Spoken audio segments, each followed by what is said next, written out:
Thank you. It is happy coincidence that the Springfield Patriot Chamber of Commerce has chosen this site, for it happens to mark the southernmost flank of the Crown forces as they attack the second bridge located over the tributary of the Rawway River, what is now out of Morris Avenue here at the Battle of Springfield, June 23rd, 1780. So mark well that history happened right here. The climactic battle of the final invasion of New Jersey was fought here in Springfield. Approximately 6,000 Crown forces under General Kniphausen attacked from Staten Island, New York via Elizabethtown, New Jersey, attempting to seize the Hobart Gap in the Watchung Mountains, and then Morristown. It was stopped by General Greene with a force of approximately 2,000 Continentals and New Jersey militia. Stopped at Springfield by bravery of Maxwell's Jerseymen, Angle's Rhode Islanders, Light Horse Harry Lee's Dragoons, and many others, the town was burned to the ground upon the withdrawal of British forces.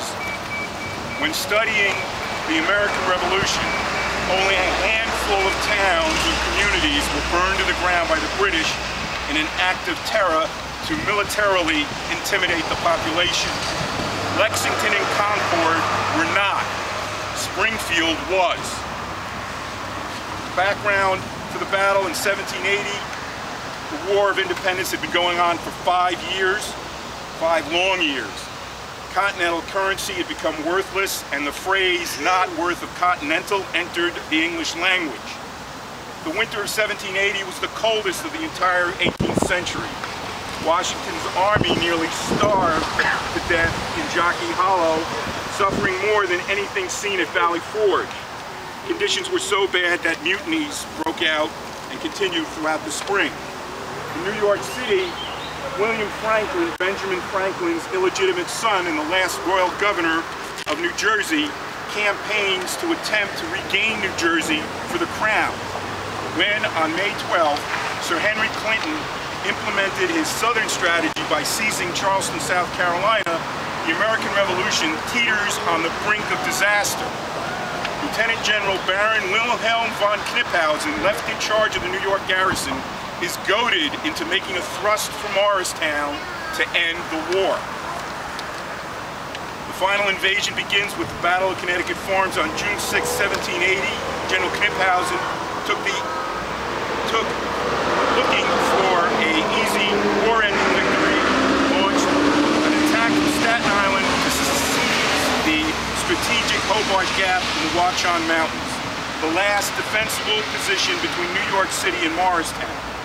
Upon landing in Elizabethtown, now Elizabeth, on the shore, everything went wrong. A picket knocked Brigadier General Thomas Sterling out of the saddle with a lucky shot, taking out the most aggressive Crown commander out of action and wasting valuable hours.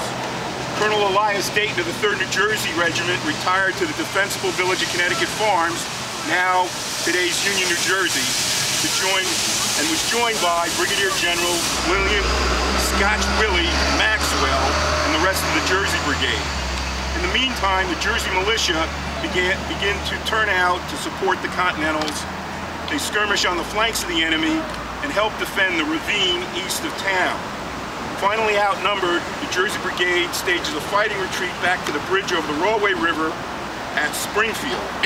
They are relieved by the Commander-in-Chief's Guard and the arriving main body of Washington's army marching down from Morristown.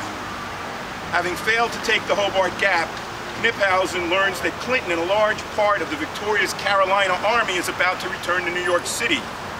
Burning Connecticut Farms to the ground, he retires and that night to fortify Elizabethtown Point. During the fighting at Connecticut Farms, Hannah Caldwell, the wife of the Reverend James Caldwell, called the High Rebel Priest of the Revolution, was killed in her own home protecting her children. With her murder, she becomes New Jersey's Jenny McCrae. Her husband spends the coming days making sure all of New Jersey knows about it. The Final Invasion Part 2, known as Give 'em Watts Boys, the Battle of Springfield, June 23rd, 1780. With the return of General Clinton, he makes the best of a bad situation, keeping his Carolina army on board ship threatening West Point up the Hudson, drawing Washington's main army north to Pompton, while ordering Knyphausen to once again try for the Hobart Gap. Washington is assigned a covering force to General Nathaniel Greene in his first independent command.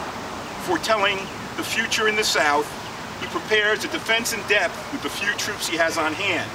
New Jersey militia ring the British lines at Elizabethtown Point.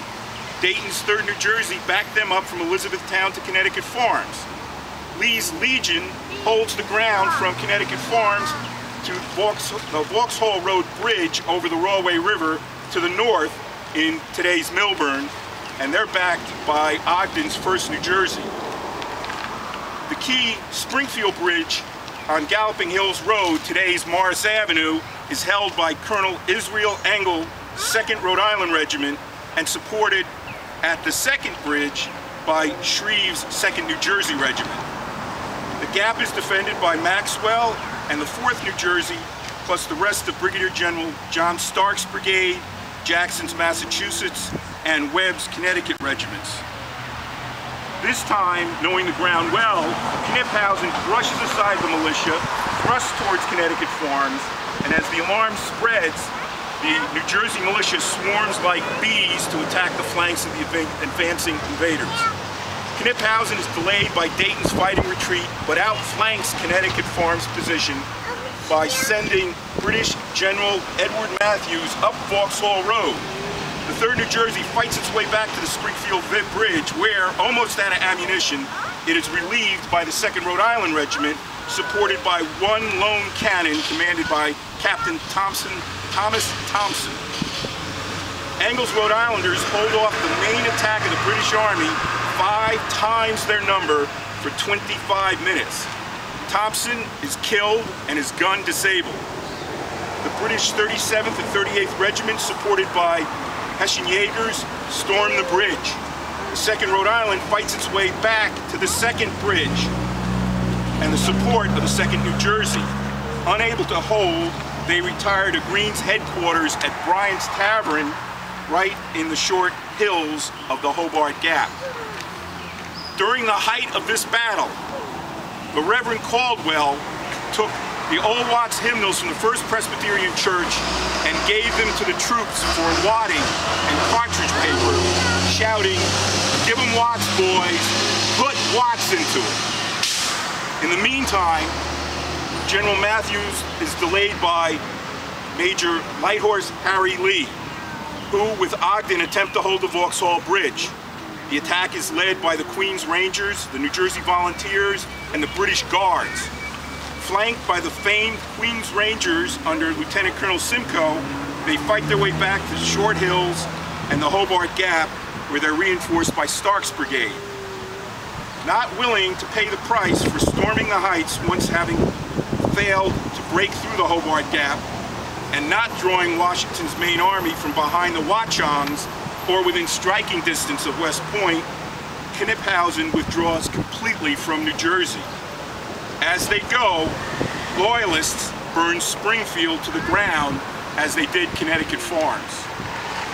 Only 4 houses survive, 3 behind American lines, to the south, to the west. And the historic Cannonball House, which was a British field hospital, was then struck by an American 4-pound cannonball during the battle, and hence becomes our Cannonball House today, which is owned and run by the Springfield Historical Society.